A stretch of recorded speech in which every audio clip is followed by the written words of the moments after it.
Hi! Hello friends. Welcome back to my channel Divyaram వ్లాగ్స్‌ని అయితే subscribe చేసుకోండి ఫ్రెండ్స్. ప్లీజ్ సపోర్ట్ చేయండి.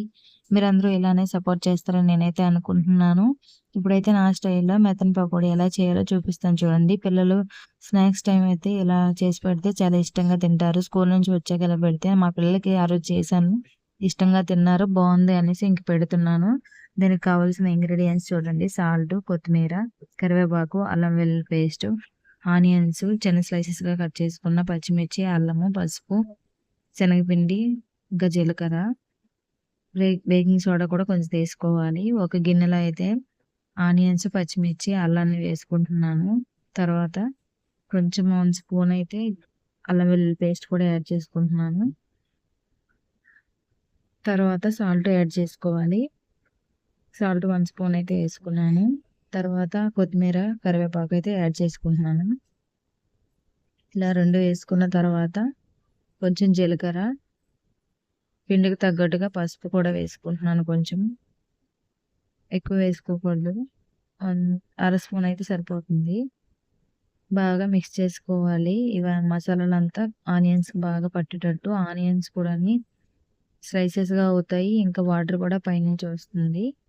వాటర్ కూడా సెపరేట్ అవుతుంది కదా ఆనియన్స్ నుంచి. ఇలా అయితే నేను చూపిస్తున్నట్టుగా ఇలా నొక్కేసి ఇంకా ఇలా విడివిడిగా చేసుకోవాలి. ఆనియన్స్ అయితే బాగా ప్రెస్ చేసుకోవాలి. అప్పుడైతే ఆనియన్ నుంచి వాటర్ పైకొస్తుంది. ఇప్పుడైతే పిండి యాడ్ చేసుకుంటున్నాను.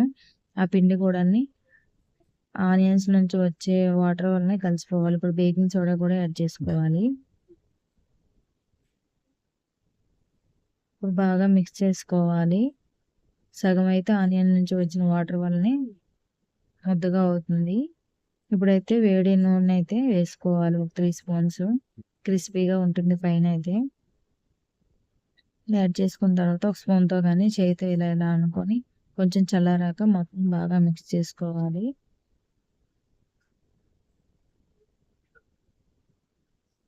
ఇలా అంతా కలిసేలా 4 వైపులా కలుపుకోవాలి. ఇలా కలుపుకున్న తర్వాత కొంచెం కొంచెం వాటర్ అయితే యాడ్ చేసుకోవాలి. ఇప్పుడైతే వాటర్ కొంచెం యాడ్ చేసుకుంటున్నాను. టైట్‌గా కాకుండా లూజ్‌గా కాకుండా కలుపుకోవాలి. ఇప్పుడు నేను చూపిస్తాను చూడండి. అలా అయితే ముద్దలా రావాలి. టైట్‌గా ఉండకూడదు, లూజ్‌గా ఉండకూడదు. అప్పుడు చాలా బాగా వస్తుంది. ఇలా అయితే రావాలి. 10 నిమిషాలు పక్కన మూత పెట్టి వదిలేయాలి. తర్వాత కళాయిలో ఆయిల్ వేసుకొని స్టవ్ వెలిగించి వేడి చేసుకోవాలి. తర్వాత మీడియం ఫ్లేమ్‌లో పెట్టి పకోడీలా వేసుకోవాలి. హై ఫ్లేమ్‌లో అయితే మాడిపోతుంది. లోపల ఉడకదు. లో ఫ్లేమ్‌లో అయితే ఆయిల్ పీల్చేస్తుంది. అందుకని మీడియం ఫ్లేమ్‌లో అయితే వేసుకోవాలి పకోడీలా. ఇలా వేసుకున్న తర్వాత పైకి brown colour, light brown colour వచ్చేంత వరకు ఫ్రై అవ్వాలి. ఇప్పుడైతే ఒక గరిటెతో అటువైపు, ఇటువైపు అయితే ఒకసారి కలుపుకోవాలి. ఈవెన్‌గా ఫ్రై అవుతుంది. ఇలా ఫ్రై అయిపోయింది చూసారా? ఇప్పుడైతే ఒక గిన్నెలో తీసుకుంటున్నాను. ఇలా మిగిలింది కూడా 2 సార్లుగా అయితే వచ్చింది. వేసుకున్నాను మళ్ళీ. మళ్ళీ ఇంకోసారి వేసుకుంటున్నాను. ఇలా వేసుకున్న తర్వాత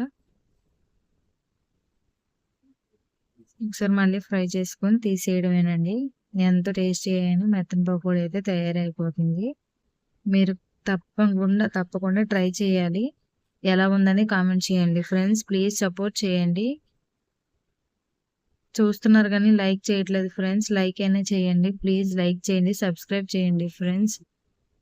ఎలా ఉందని కామెంట్ కూడా చేయండి ఫ్రెండ్స్. లాస్ట్‌లో అయితే పచ్చిమిర్చి, కరివేపాకు వేసి గార్నిష్ చేసుకోవడమే. ఇంకా అయితే పిల్లలకి ఎంతో ఇష్టమైన స్నాక్స్ అయితే రెడీ అయిపోయింది ఫ్రెండ్స్. ఎంతో ఇష్టంగా తింటారు. ఈ వీడియో గాని మీకు నచ్చినట్టుంటే please like and share, comment, subscribe friends. Bell icon మాత్రం క్లిక్ చేయడం మర్చిపోవద్దు. Bye friends.